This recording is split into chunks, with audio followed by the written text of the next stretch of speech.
Sa totoo lang, nag-aalala talaga ako sa magiging usapan nila nanay at tatay. Eh, ang gusto lang naman ni nanay, makatulong siya kay Harry. Tama. Actually. Alam mo, Dr. Santos, naiintindihan ko si Doc RJ. Kasi yung bagay na makakatulong para kay Doc Carlos, yun yung makakasama para sa kanya. Hindi. Alam mo, dapat ang tanong dyan, kung ano yung mas makakabuti para kay Tita Lynette. Tumati kayo, diba? Tumati ka nangyari sa kanya. Uy, RJ. Doktora Santos, may nagpapabigay po. Ay, may pumahan. Ano to? Dali. Ay, may pa-cardo ang bongga. Thank you. Gosh, sino ka Ano galing? Teka, ang sabi, enjoy the food. Doktora Santos, pangahawakan ko ang promise niyo sa akin. Have a nice day. Emerald, promise? Anong promise? Kakasal kayo? Hindi kasi nangako ko sa kanya na walang makakaalam na nanggaling siya ng Apex.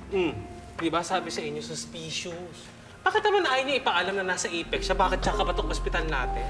Tsaka, eto ha, as if naman itatago niya na nagpunta siya ng ospital, sikat siya di ba? Oo ka. Or unless, meron siyang sikretong iniingatan. Or maybe, may pinagtataguan siya. Alam niyo kung ano man yung dahilan niya, wala na tayo doon. Baka mamaya, personal yung rason niya. Saka diba may sinusunod tayong patient's confidentiality code? Tama na yan, Hanash. Kainin na natin ito. oo nga. Masasarap ang pizza pag mainit. Pipirong Yes, pilit Evan. ko. Wala pang break, diba? Namumuna ka na naman kasi. Eto, Masarap yung pizza pag mainit. magkape na lang tayo. Ito, Kainin na natin. Sige na. Okay na yan. kape na Nurse. lang. Kainin na natin. Malalaman naman ako siguro. Eh di wag ka kumain, nakakaloka ka.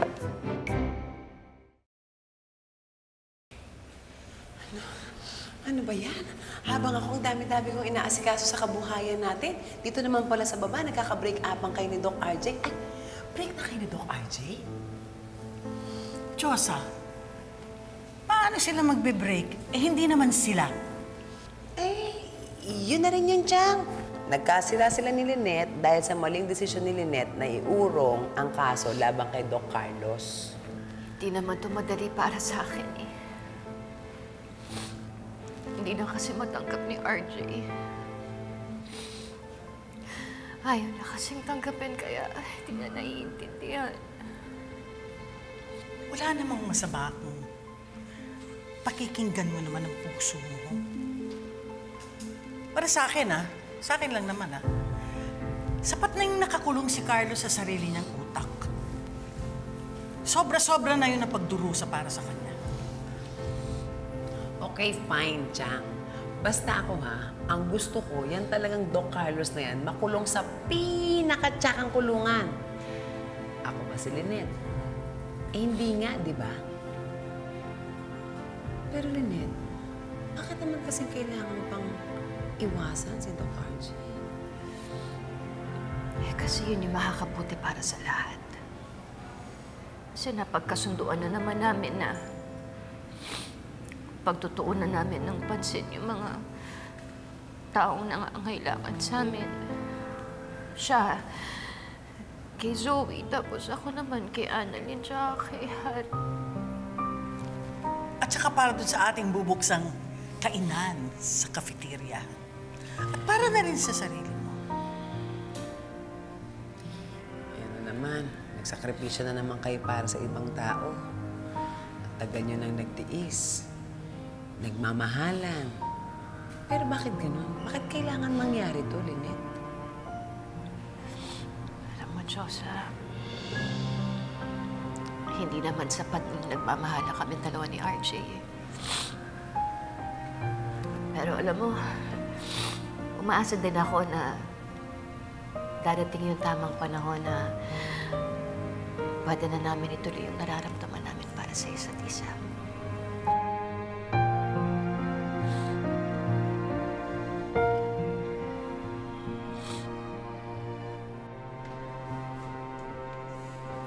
I think this is okay na.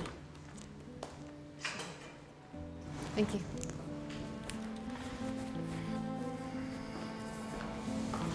Oh, so kung sino pa yung may atraso, yun pa yung nagmamataas. Tita, I'm trying to avoid conflict. Umiiwas na nga ako. Ano, ako na naman yung masama? Wala namang masama sa pag-iiwas eh. All I'm asking for you to do is to humble yourself after everything you've done. So anong gusto mong gawin ko? Lumuhod ako sa harap mo? Huwag mo nga akong pinipiloso ko, Zoe. Magpasalamat ka na pinagbigyan ko yung daddy mo nung sinabi niyang huwag ko nang ituloy yung memo for your suspension. But the next time you make a mistake, I'll make sure na wala ka ng lifeline. You don't have anybody else except your dad and me. Dapat yun pa lang, pahalagahan mo naman, sana. You know what, Tita Giselle?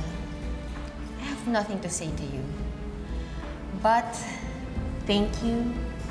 Noted po.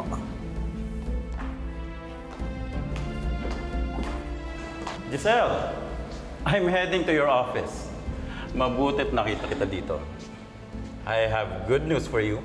Really? What's the good news? Nasa final stage na ang pagbebenta namin ng shares ko. So who will it be?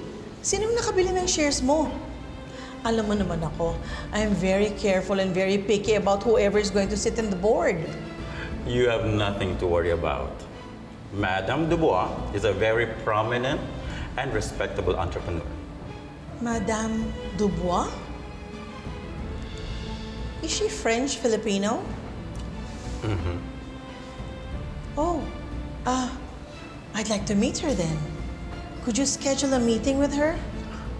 Sure. Thank you.